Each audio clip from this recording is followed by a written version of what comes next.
everybody to TRB Live. Thank you for being with us today. We have a interesting show today. Usually we have a set directive of where we're going with each podcast, but today not so much. It's going to be more of a let's just talk and see where we go type of thing. Again, I'm John. With me as always is Lacey. Lacey, Hello. you and I before we went live checked in to see if there was a retail possibility, well, to retail purchase one of those Home Depot R2D2s. And what Which did were we the find hot out? thing this year, apparently. What did we learn in our efforts? First of all, this was me learning about said item. I didn't know this item even existed. Yeah. But it went wild on social media a couple weeks ago, and it is out of stock. Not in stock, not online. There's people on eBay with stacks of like 8 of them. Yeah. Good Yeah. luck finding one if you want one, because they're not gonna be anywhere to be found. But they are very cool. I get it. It's not just like a statue that makes noises and lights up. Like it moves on the platform. It's very cool. Yeah. And I'm kind of bummed that you can't get one. So I guess they're retail at $300 and people are trying to sell them, marked up on eBay, like you said. Sort of like Dwight Double, Schrute with triple. that Princess Unicorn doll. The princess unicorn doll. He's just like selling them all like that to desperate parents on Christmas Eve. My horn Which will pierce the sky. pierce the sky. And Yeah. then Toby's trying to get one. Yeah, Toby's trying to get one, and then Daryl hooks him up, and then all that happens. But Yeah. yeah, this is a very cool item. We don't have one. Home Depot, Star Wars didn't send us one or anything like that, so we're literally just talking about it as fans, which is what we Yeah. always do. But I do agree that it's a cool item because it does move, as you said, back and forth. Its head swivels, it lights up, and it has actual R2D2 vocalizations.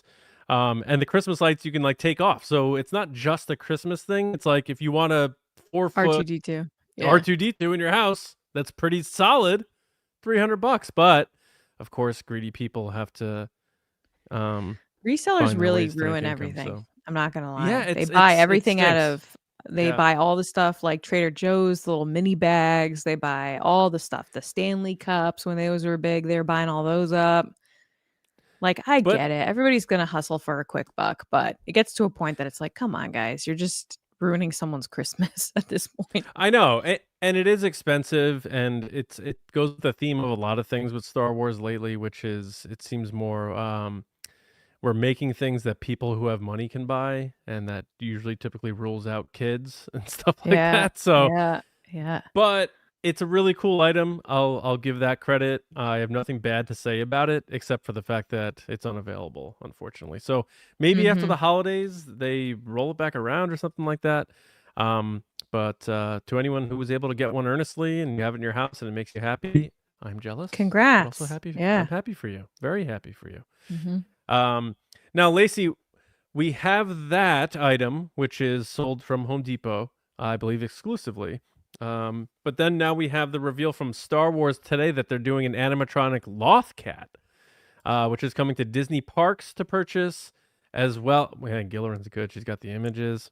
If you're watching on YouTube, there it is.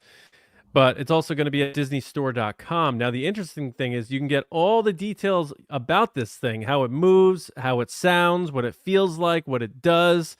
The only thing we don't know, as we were just talking about the $300 R2D2, is the price. So, Lacey, what do you guess this little Loth critter is going to go for on the open market, the retail market, before people try to resell them on eBay Buy next to them their all up. R2D2s? I think Yeah. this guy's gonna be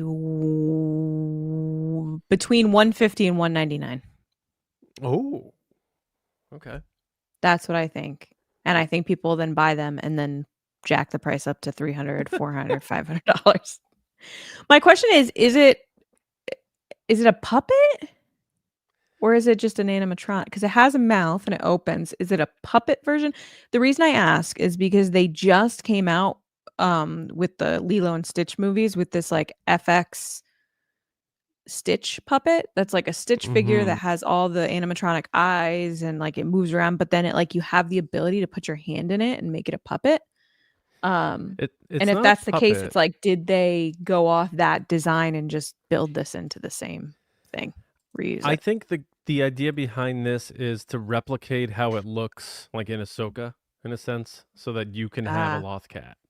mm-hmm. So you don't like put your hand in it and make it move or anything like that. It sort of does it. It purrs, it moves its head, it stands up, it lays down, it makes sounds, that sort of thing. Someone asked And if it blinks. I don't think it blinks. It doesn't look like it it has prob eyelids. yeah, they'll have to add the blinks in later in the special edition, digital eye blinks, like they did with the Ewoks. Um, but I think you're close. 150 to 200 for this thing. Probably, I'm gonna guess $200 You're gonna minimum. So I Price is think Right me, I'm gonna you jerk. go. Yeah, $1. $1 for the Loth-Cat.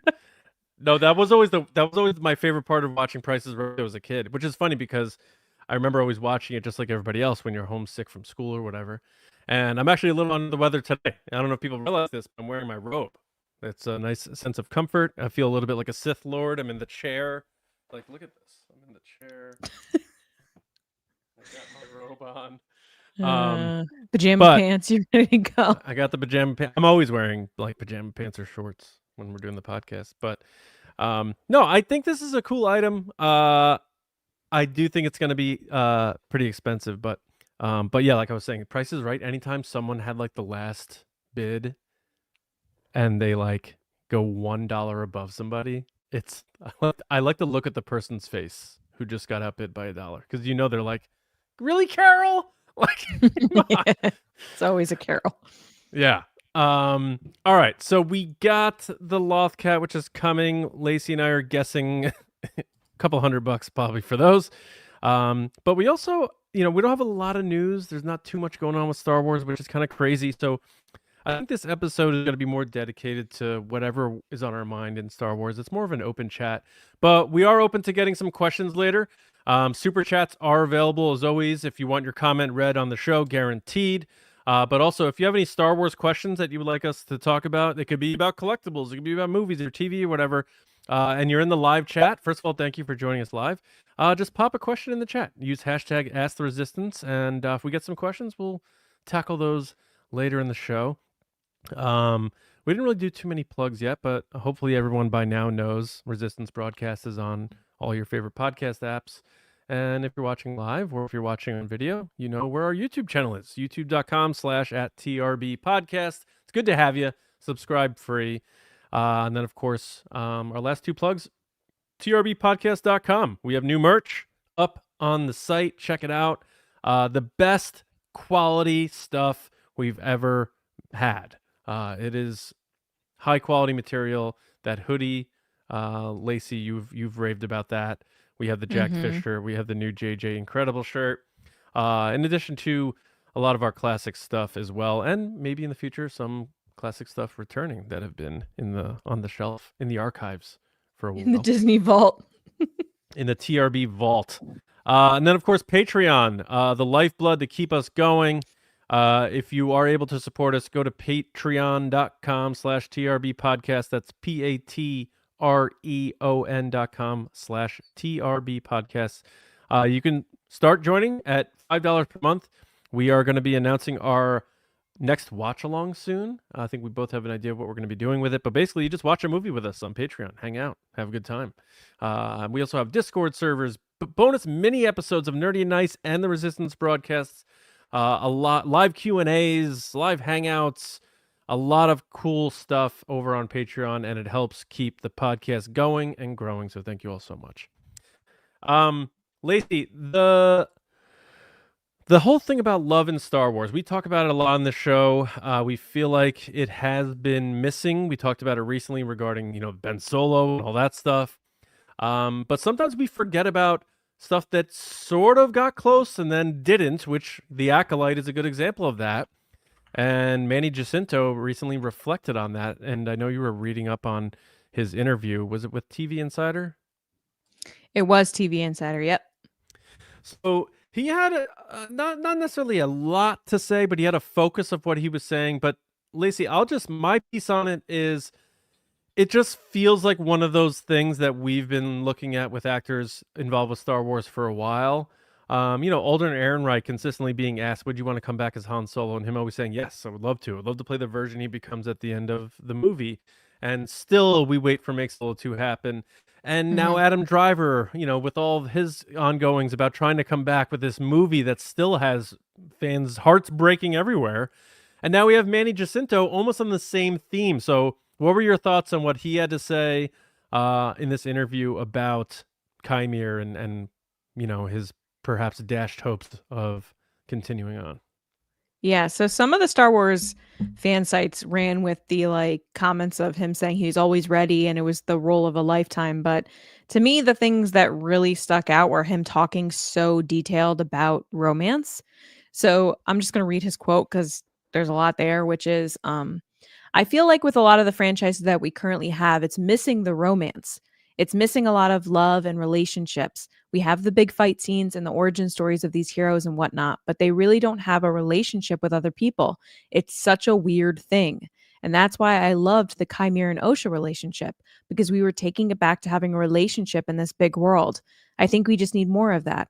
I think that's what made the characters in the story more compelling as opposed to just having a big fight sequence, just having big fight sequences, which I loved.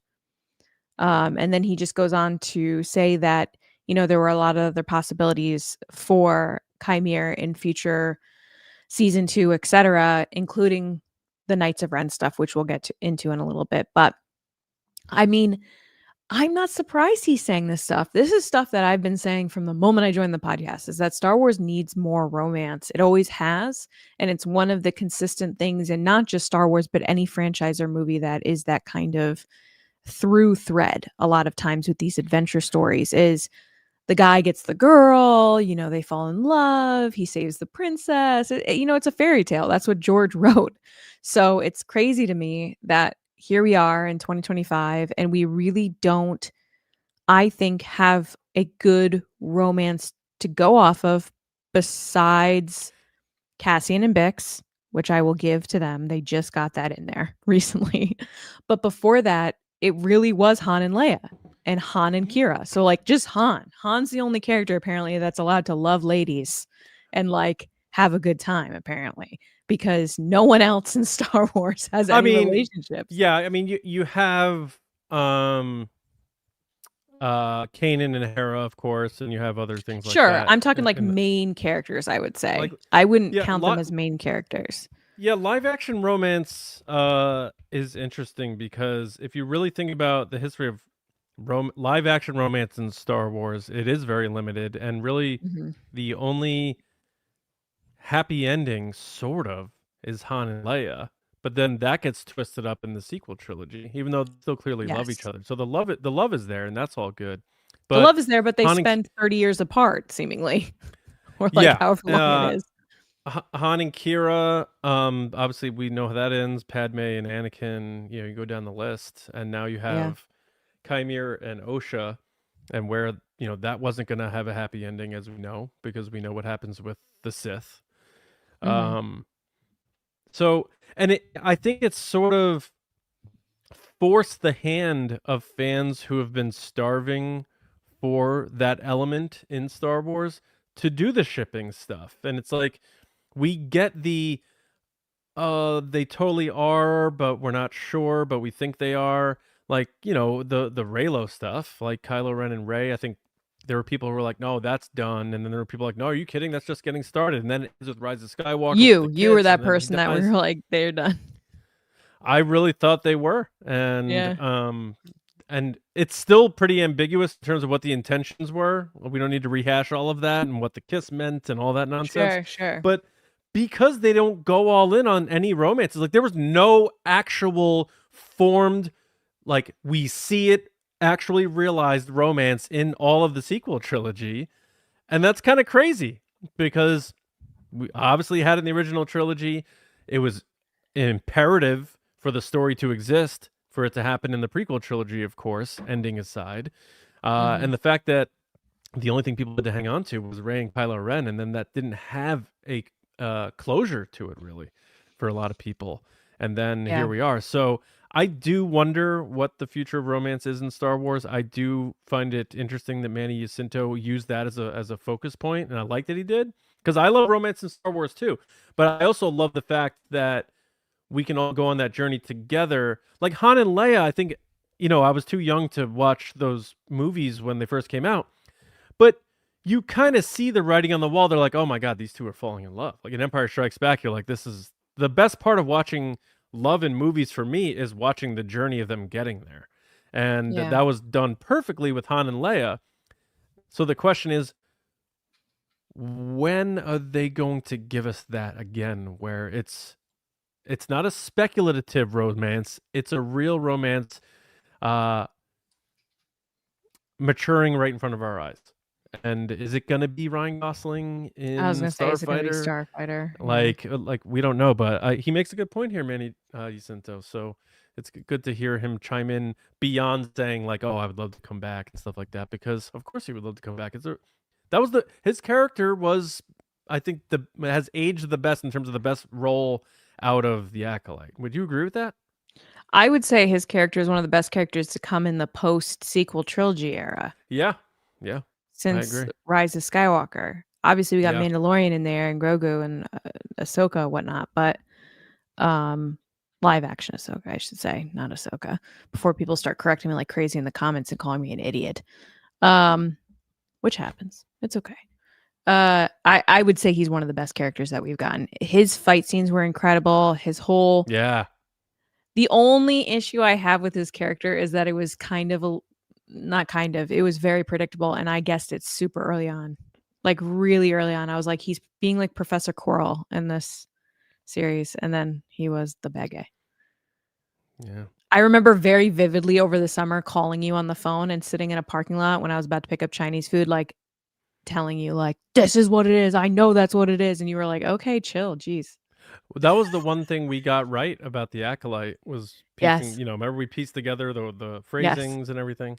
Mhm. The Everything way he else we were looked there and wrong on, everything, yeah. because we thought it Mhm. was this giant mystery, and they were like, "No, it's just the No, it's Jedi are straightforward. the Jedi messed up big, and they know it, and now they're covering it up." And it was like, "Oh man, all right, I still okay, stand by, even though it's, not my story to tell and this might come across lame, I still stand by that it would have been so much cooler if Carrie-Anne Moss's character didn't die and she, like, came up in the end and we were like, "Oh my god." Because that that's, would have like, been what we were cool." pushing the whole time. We were like, She has to come back. They wouldn't hire her just to kill her." Whoops. Yeah, I mean, yeah, because then in the end, it turned out she did just get killed like a punk, Yeah, and she got that was it. owned. We were like, "Oh, look at how she moved here. You can tell that she was planning this whole thing. Like we pieced this whole thing together, and it's And just then the Kalnaka bit, I was like, "I've seen so many true crimes, the way the camera's moving, means this, and none of it meant I was someone gonna knew age." him." Yeah, yeah, I Yeah, remember that. Yeah, just so weird. but we It had was fun fun with to it. watch though. Yeah, Yeah, it was fun. yeah, it was a good time. Um, but yeah, I know there's so much going on with Star Wars right now. So the next thing I'm gonna like sort of bring up, I wanted to make sure it's like received the right way, Mm, because Star Wars was great when it was this big event, and there would be large gaps of time where we thought, oh, there is no more Star Wars. And then Star Wars comes back, whether it's the prequels or whether it's the special edition or the sequel trilogy, and just sweeps everybody up, and makes you a kid again, and makes you feel that hype mode about Star Wars. But at the same time, we're not, like, that era is over. And I've accepted that. But when you accept that, the ending of Star Wars is special, and it's not always here, but when it's here, it's big. If you're gonna do this thing where it's like Disney and it's one of our IPs, and we're gonna be chugging out Star Wars, then you gotta chug out Star Wars. You can't be like, we're gonna do all this. We're doing all these shows. We're doing all these spin-offs. We're doing these movies, like they announced, and then say, when something stumbles, oh, I think we need to scale it back and do quality over quantity. And it's like, well, okay. I mean, I guess that's fine. But then you turn the corner and you look at Marvel, and it's like they're churning out so much more stuff. And then you hear the Ben Solo thing gets canceled, and like we were speculating, go back and watch those episodes the past few weeks. A lot of Yeah. great discussions about all that stuff. We asked the question, what else did they say no to Star Wars on? And it's clear more Marvel is being made than Star Wars. So how is Bob Iger, who is not a creative person, making these calls for these different franchises? I would have to assume he's not putting on a Star Wars hat and be like, now let me think of like Star Wars Bob Iger. So is he just, I guess my question is, and I think it's a fair question to ask, and you've brought this up before too, Lacey. They've made their money with Star Wars, and the parks make a lot of money for Star Wars.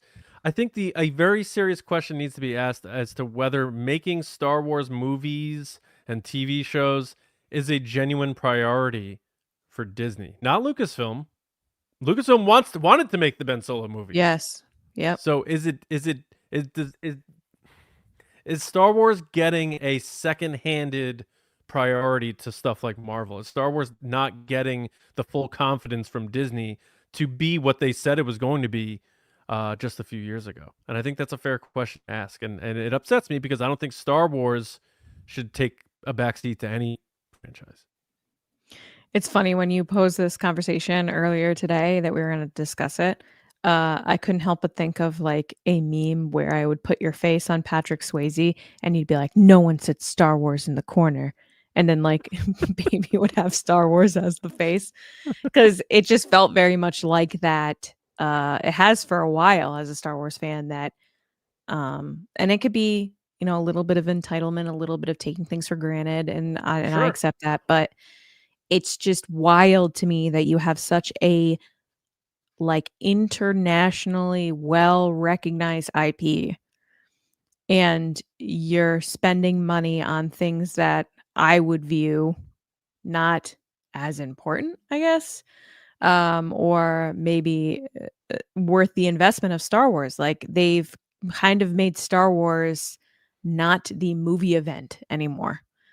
I worry for The Mandalorian as we go into this next year that it doesn't get the attention it deserves or doesn't get the box office return so that it encourages them to make more Star Wars movies. I'm really concerned because it feels like from the time we started discussing this back in, oh my gosh, when I started joined the podcast in 2018, we were talking about this leading up to Solo. Is like, are they afraid of what happened after The Last Jedi and how that changed the trajectory of what choices they make and what they put into development and what risks they take. Big R word, risks they take with this franchise because they'd rather settle back into this like Easter egg nostalgia, fan servicey stuff, and let's see the baby do a bunch of different things than try anything new that pushes boundaries that might not be the most popular but is really good. Yeah. Um and I think The Last Jedi really threw them, like, they were just like, What was this fan reaction?" And they don't like that. Disney wants all positive vibes all the time, like, haha, have a magical day. And they're not getting that after The Last Jedi from some people. I'm not saying all people, some people.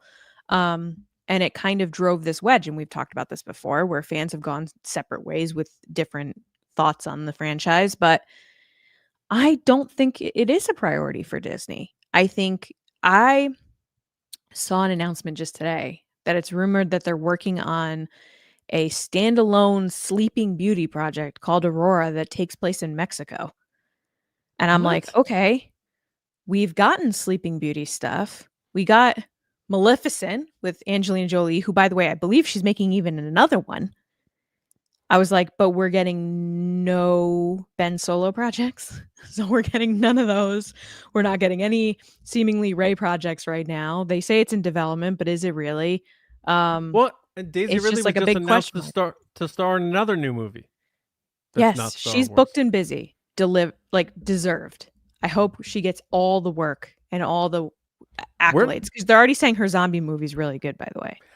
I don't think Not we're gonna lie. seeing I don't think we're seeing that Ray movie, or I don't think we're seeing Ray until like 2030. the way it's feeling now because That just well, makes me only feel old.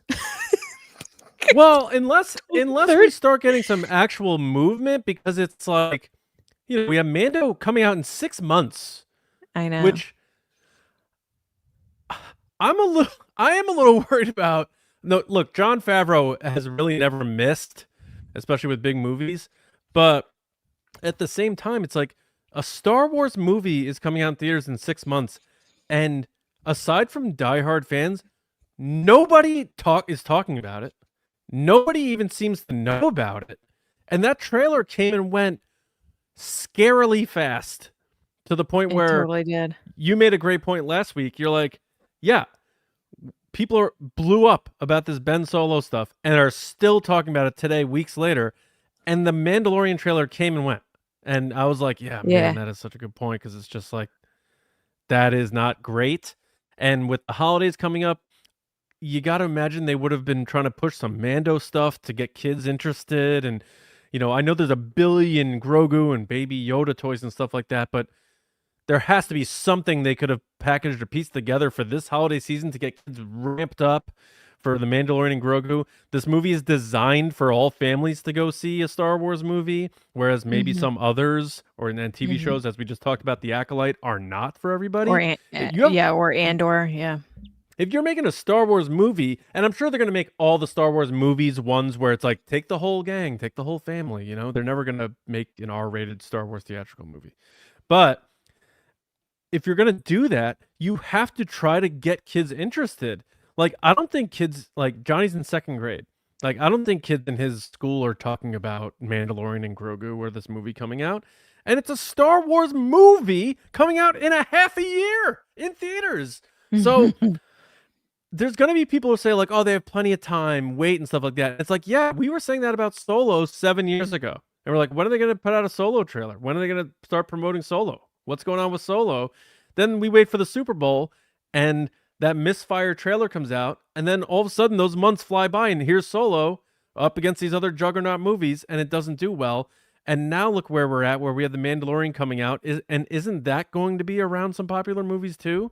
So it's a little concerning. And again, I am not criticizing Lucasfilm here at all. I don't think this is No, Lucasfilm. this is a Disney question. I'm obviously not criticizing Jon Favreau. I think this is going to be a really good Star Wars movie. I don't know if it's going to be like, oh, it's like The Empire Strikes Back of 2025 or something No, like it's gonna that. be entertaining.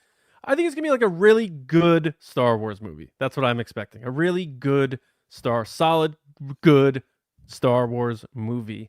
But I am a little worried about Disney maybe not wanting to push and market a lot of this. Like, how come we're not hearing anything? I'm hearing about Doomsday, Marvel's Avengers Doomsday, all the time online, whether it's actors, whether And it's Avatar. whatever, and that comes out in a year. In 6 months, the Star Wars movie's coming out, and I'm not hearing half the buzz about it. So I just want to know what's going on, and like, is Disney fully behind this? Are they gonna put some muscle behind this and market this thing and do some untraditional modern marketing or something? Like, you have Grogu, you have a little like the Elvis of Star Wars right now. Use him. Yeah.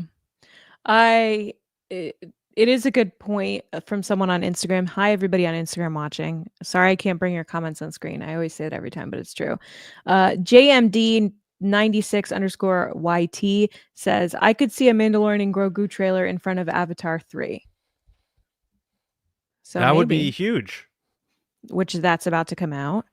But I do think that yeah, they haven't really been doing anything. I think they fall into we talked about it.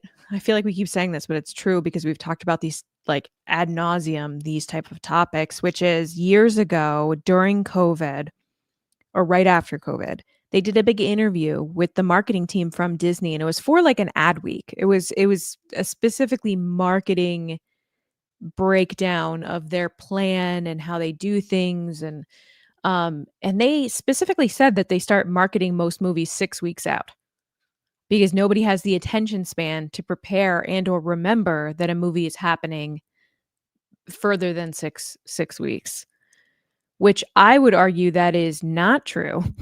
I think people prepare for especially these kind of big event movies like months in advance. Like especially if you're going to see it with friends or family, or maybe you're timing it to see in a special location. You want to go see Star Wars in LA, you got to fly there, all this stuff. And I think that they're missing the ability to make these movies and these releases more of a community based event. I think they take advantage sometimes of the Star Wars community being like, oh, everybody show up at this event to see a celebrity and have lightsabers.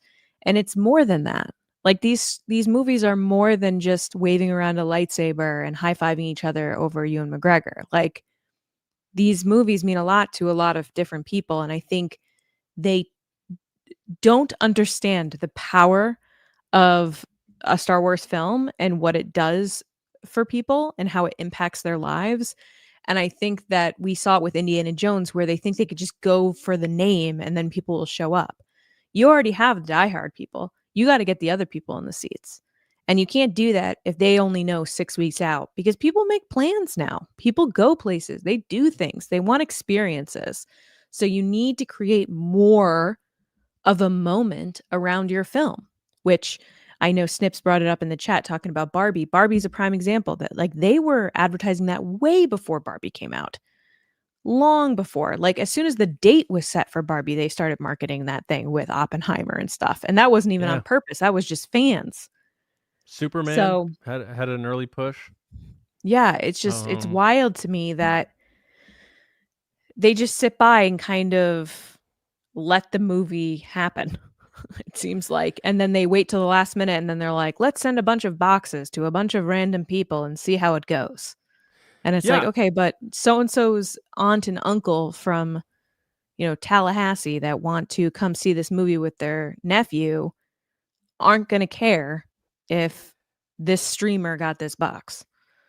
yeah, and I think, I mean, I don't know where Star Wars is with like casual fans right now. It seems like it has sort of died down a bit where people are a little checked out. And I'm not talking about diehards and people who live and breathe Star Wars and love it. We're all always going to be here. But I'm just trying to think about past Star Wars movies and stuff. And let's say whether it's Rise of Skywalker, Rogue One, whatever, or even the prequels.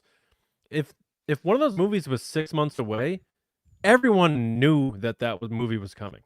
Like, Oh, you yeah. knew about it, and it was a feeling, it was that sense of, like, it's a happening and, like, I gotta be involved in this, like, I wanna be a part of this, I wanna be swept up in it, I wanna be part of the hype, I wanna talk about it, I want the clips, the trailers, I wanna hear leaks, I wanna find out, "Oh, this character might show up."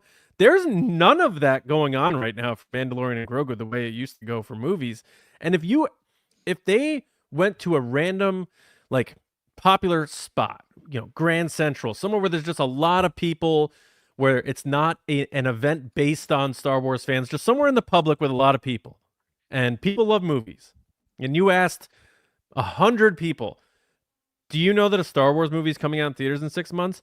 I guarantee you, like 90 of those people are going to say, I had no idea. And then for the 10 people who said yes, you'd be like, do you know what it is? Two of those people might be like, yeah, isn't it the Mandalorian movie? And I Mm, genuinely think that that's probably what would happen. So I just don't know. I don't have the answers. I'm not sitting here like I have the answers, but it just feels like there isn't that sort of intangible buzz or feeling in the air that you typically feel when you're that close to a Star Wars movie coming out in theaters. Guys, a Star Wars movie is coming out in theaters in 6 months. Why? Where's the hype? Where's the craziness? Where's the hysteria? Where's the excitement? I don't yeah. know. We have another comment on Instagram from Jedi Master Lee who said, projects should not be based on fan favorites or hot directors. Make movies that have great stories. If you aim high quality, you will at least end up with a movie you can be proud of. I agree. I think quality is better than quantity. But the problem is, I don't think we've had a movie in Star Wars that like, besides, I would argue probably Rogue One is the one that we were like, oh my God, like top tier Star Wars movie, like above everything else. It was insane. Really, really good. I like some of obviously the sequel trilogy too, but I feel like Rogue One was one that definitely stuck with me. Um, But it, yeah, I look at the stuff and decisions that Disney has made, and I feel like they've made those decisions based on what they want and not what the fans want, not what Lucasfilm wants, not what the people involved want. It's just what is the bottom line for Disney. Case in point, Skeleton Crew. I loved Skeleton Oh Crew. I my god, adored Skeleton Crew Skeleton was Crew. so It was good. perfect. My issue with it is that it should have been a movie. It should have been a kids' family movie that went to movie theaters around Christmas for everybody to go see. And it was a total misstep of Disney to tell them to split it into a series and put it on Disney Plus. That would That have would have been a good killed in the movie. movie theater. It would have killed. Killed. It was original. You didn't have to know all the lore to get into it, but it was fun. It had Jude Law. It would have done amazing. Pirates in space. It would have killed. They would have had to cut a lot of stuff. That's fine. It was originally a movie anyway. Yeah.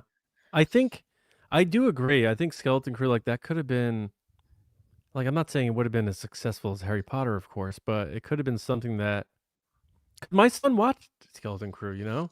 But he I doesn't love talk Skeleton about it. Crew. And he really enjoyed it a lot, but I think because it was episodic and it was on a streaming platform and that's still the only place you can watch Skeleton Crew. I don't think Skeleton Crew is on Blu-ray. Now, But what movies would you argue this year that your kids can't stop talking about? K-pop Demon Hunters. An original Um, idea, something never seen before, never done yeah. before, different, pushing boundaries, original music, has a And romance in that's it. Like and that's what has yeah. been killing.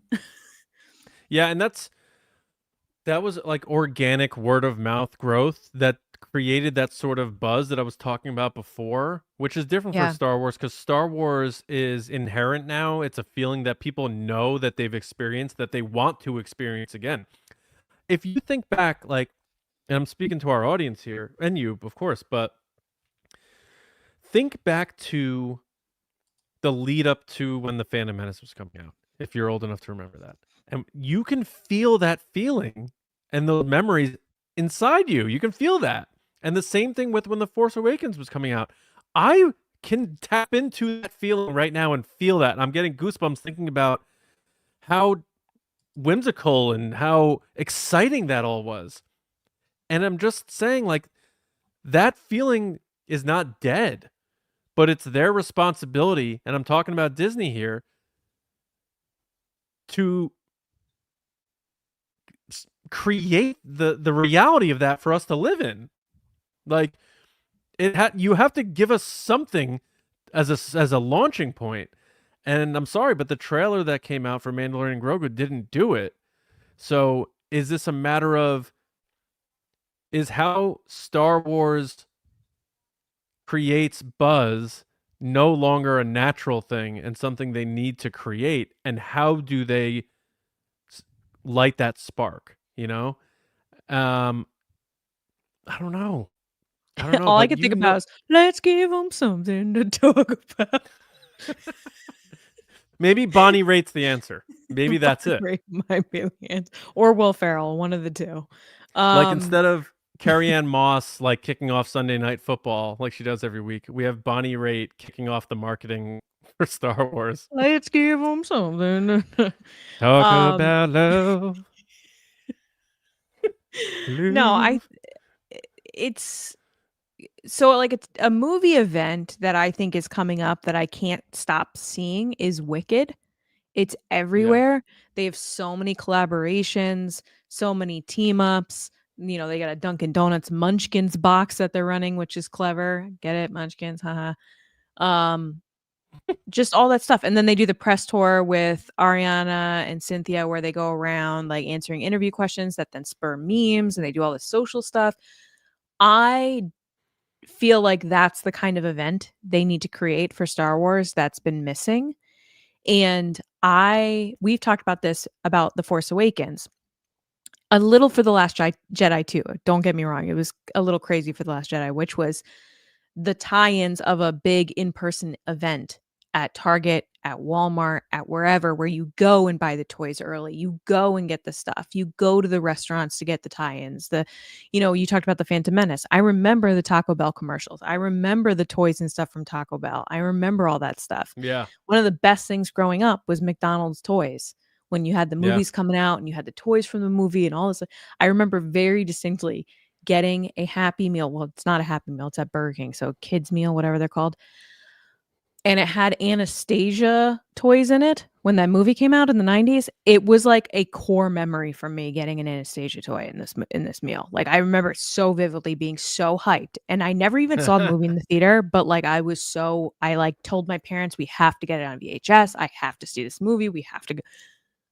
That's what they need. They need to create moments that people can feel like they're a part of the adventure. They're a part of the process. They're a part of the event and not leave it to the last 6 weeks. Like people forget stuff very quick. And I understand that. We live in a world where I think the average human attention span is like 3 to 8 seconds. If you don't get their attention in 3 to 8 seconds on social media, people are going to scroll. And it's so easy now to Yeah. just keep going. But the I problem is that people will stick around if they care. That's why people care about Severance. That's why people care about Stranger Things 10 years in. People stick around if there's something to stick around for. And so I feel like Disney is so quick to move on to the next thing that Lucasfilm is getting kind of pushed aside a little bit. And we made the joke about don't sit baby in the, nobody sits baby in a corner. Like they're kind of sitting Star Wars in the corner and just being like, okay, stay over here. Keep churning out some stuff once in a while, Filoni, but like we're just going to sell a bunch of lightsabers for $250 at the parks and make I up all the know. money that we want to make. It's in a weird spot, and like it'd be so easy, and they may do this because yes, it is 6 months out, and usually like the fast food tie-ins are like month of, and when the movie comes out and stuff like that. But Sure. how easy would it be to do some sort of a fast food, like not like necessarily like the Monopoly game, because I know that left a bad taste in people's mouths because it was rigged, I guess. But They also do it so like often now that it's not special anymore.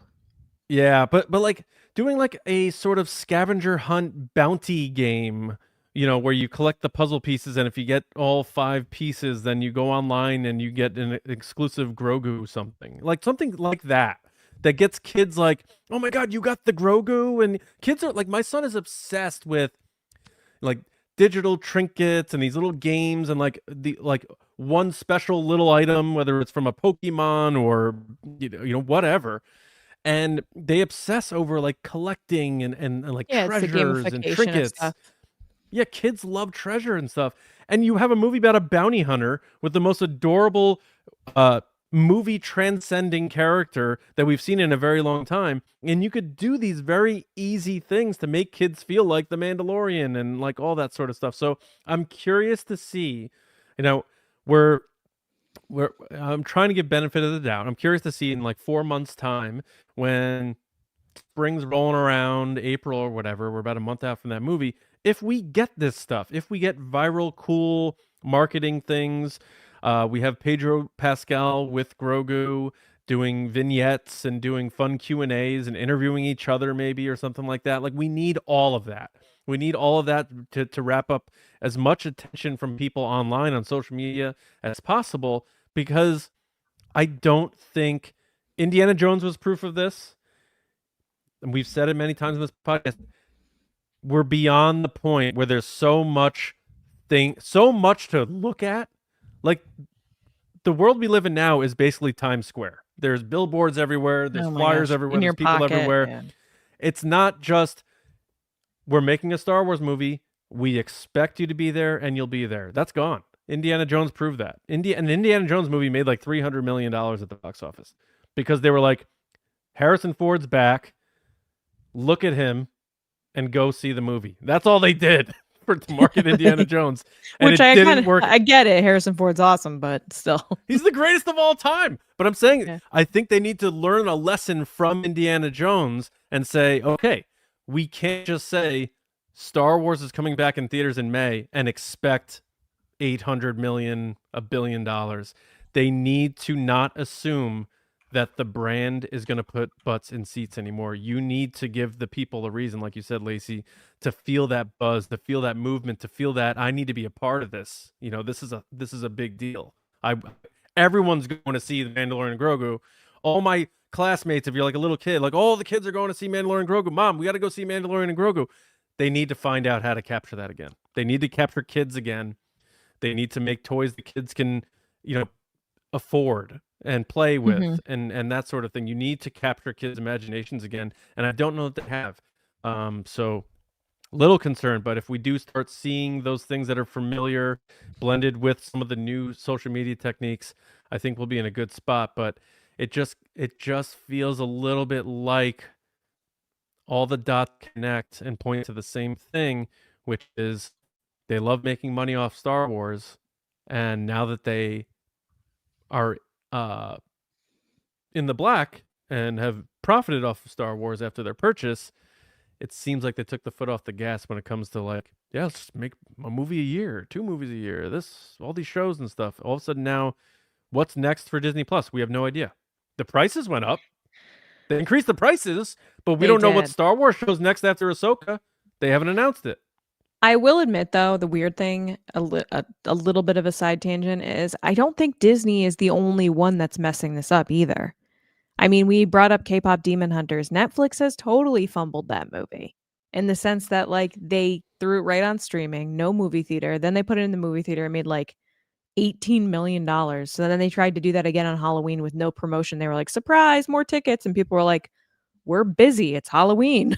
So it Yeah, didn't make that much money. And already they're talking about, which we'll talk about in Nerdy Nice on Monday, K-pop Demon Hunters 2 in 2029, which they again are not going to put in theaters. They're putting it on streaming. And yeah, they bought that film in a slate of films from Sony.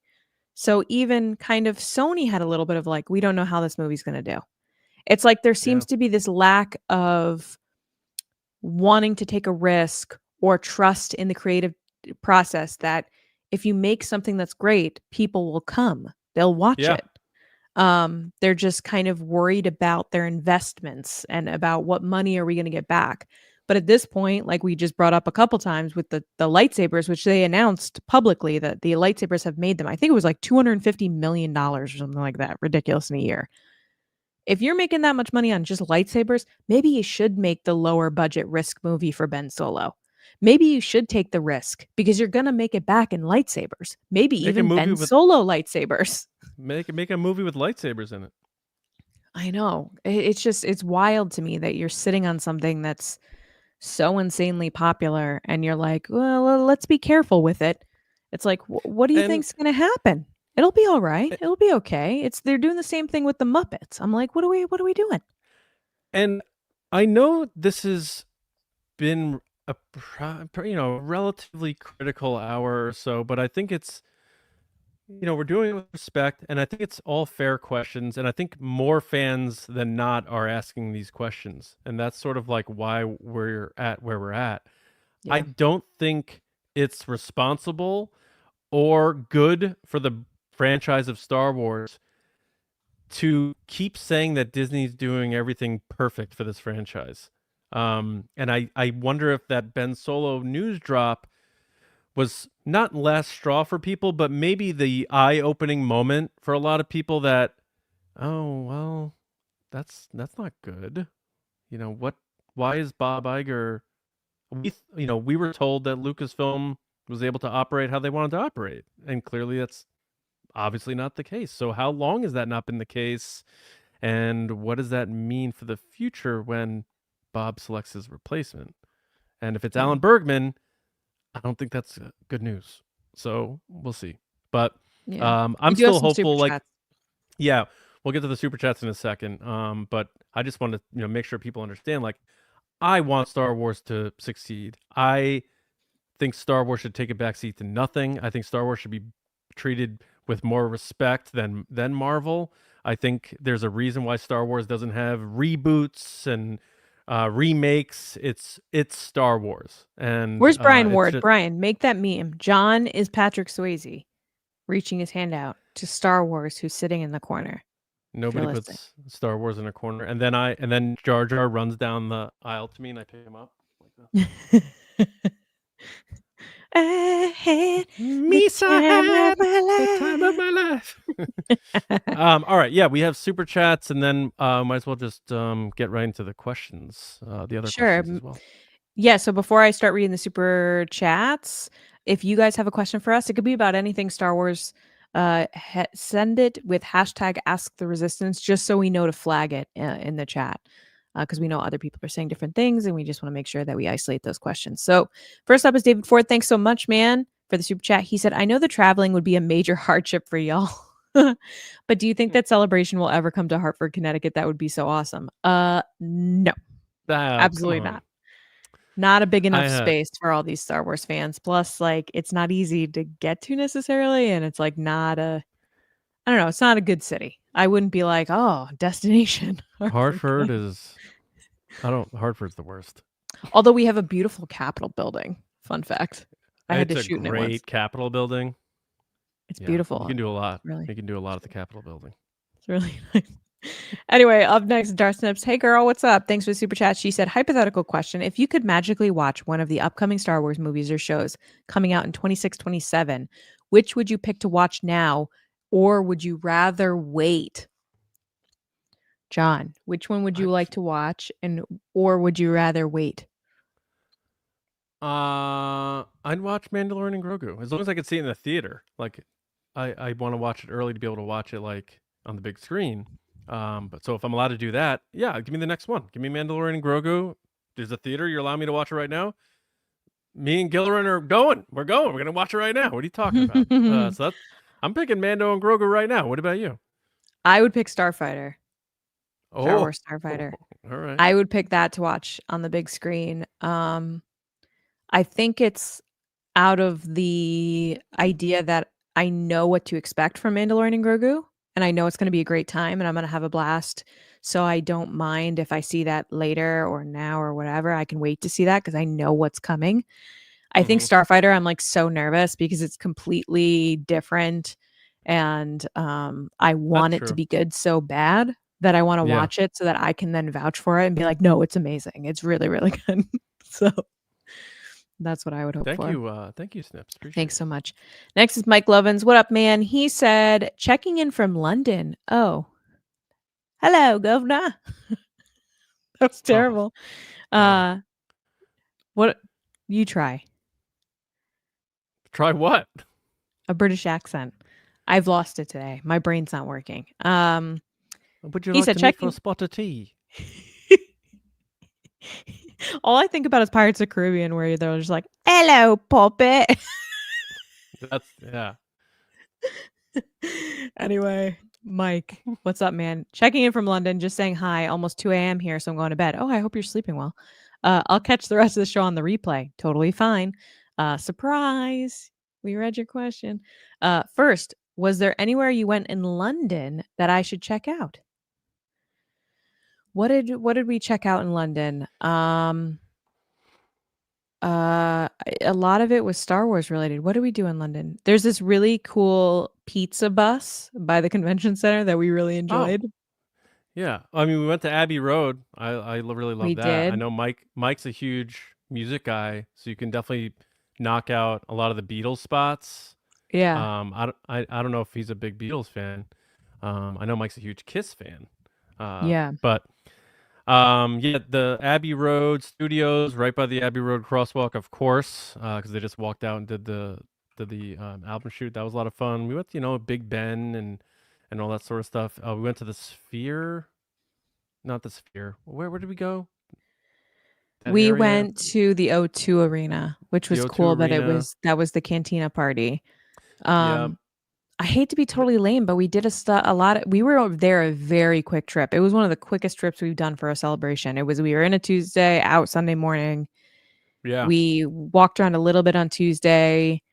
We went to a pub right next to Big Ben. Like you get off the tube yeah. station, go up the The stairs, and it's pubs. right to the right. Yeah, the pubs The were great. pubs are cool. Get lost and go to an old pub for sure. Like I said, the Beatles stuff was really cool to check out. But yeah, we didn't get to venture out too much. So Yeah, maybe. and someone in the comments had said Canary Wharf. That's a cool one. That's where they Oh yeah, shot Rogue One. So yep. you'll We checked definitely that out. see things there that are reminiscent of Rogue One when they're like running around, and a lot of it's in the trailer actually that like never actually made it to the movie. It got cut, but it is fun to sit there because I remember them talking about it at Celebration in 2016, where Gareth Edwards said they shot it overnight, and then first thing in the morning they'd cleaned everything up, and he was sitting there as people went into work in the morning, and he's like, none of these people know that they're standing in a Star Wars set right now, and like it's just Yeah, so fun. yeah.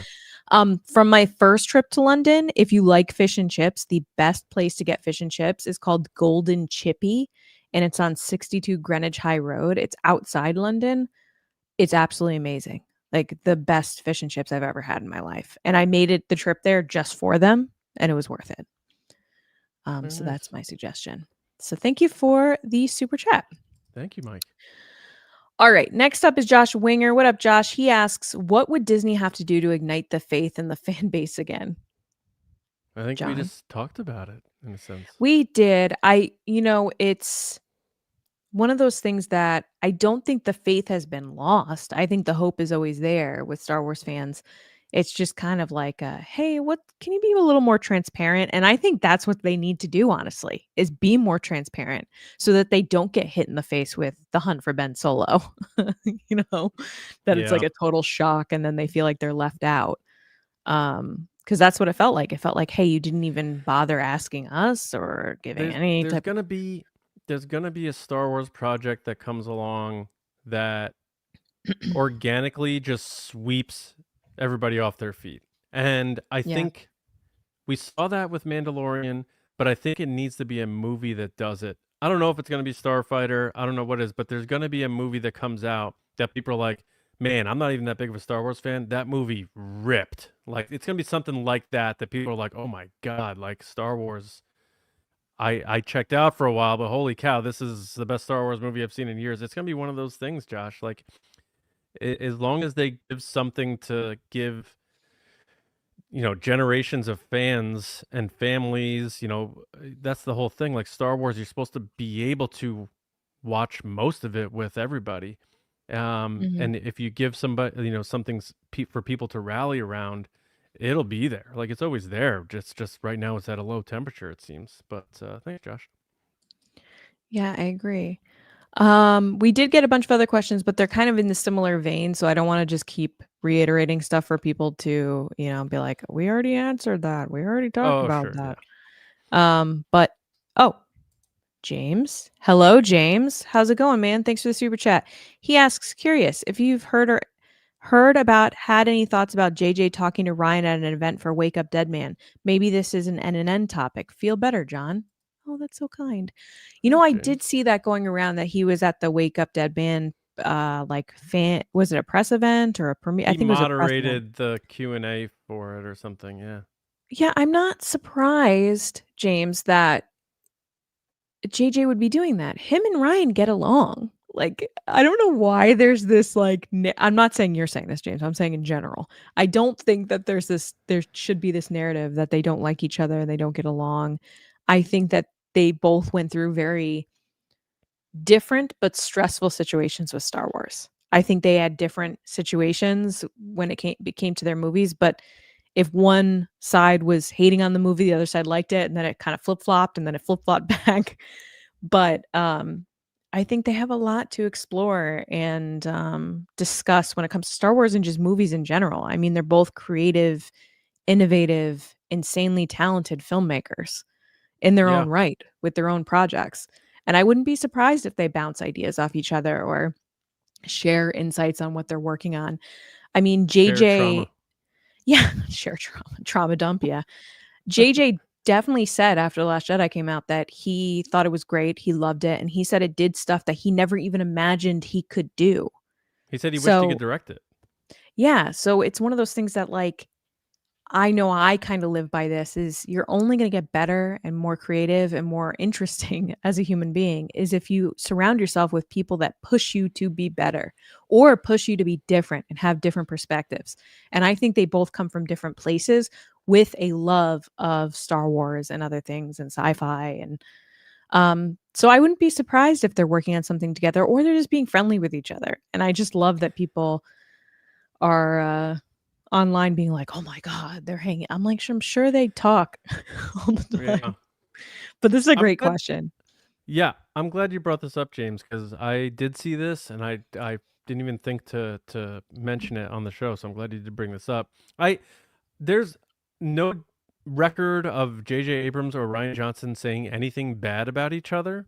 I think they both may have had passing comments about the process and the burden and the weight and all that, but the only thing I've ever seen was them complimenting each other. They clearly had to work together. We know the story about Ryan asking JJ to put R2 in at the end of The Force Awakens. Not We know BB-8, that, right? You said? yeah, he wanted R2 there. Not Yeah, BB-8, yeah. right. Um, and JJ did it. And that's the end of his movie. And he's like, "You got it, man. Absolutely." JJ reads episode 8. He was famous for saying, "I would have loved to have directed that movie." So it's a fan created thing, fabricated out of I liked this movie, but not that movie. And I love the fact that both of these directors, for the most part, I know Ryan got into it with fans online a little bit, but for the most part, two very classy filmmakers, two very good filmmakers, and they both take the high road. And they're not going to sit there and take jabs at each other or anything like that. And I respect the hell out of both of them because they Yeah. both probably could have done something like that, and they both didn't. And other people And have. I mean, yeah, Colin Trevorrow releasing a script is not really a nice thing to do to someone that has the movie out. yeah, yeah, yeah. So this doesn't surprise me at all, and I actually think it's a really cool thing that it happened. Yeah, Nice, awesome. Well, that's kinda it, and I think this was a very interesting show. I am surprised at where it was gonna go. I wasn't sure where it was, but I think you guys have introduced a lot of awesome questions, and I think it's okay to sit back and reflect on things sometimes and be like, "You know what? I would like it if things are a little different," while also having a love for it, and that's why you want a little bit of yeah. momentum. I think that's the And thing this I'm not feeling is momentum. Yeah.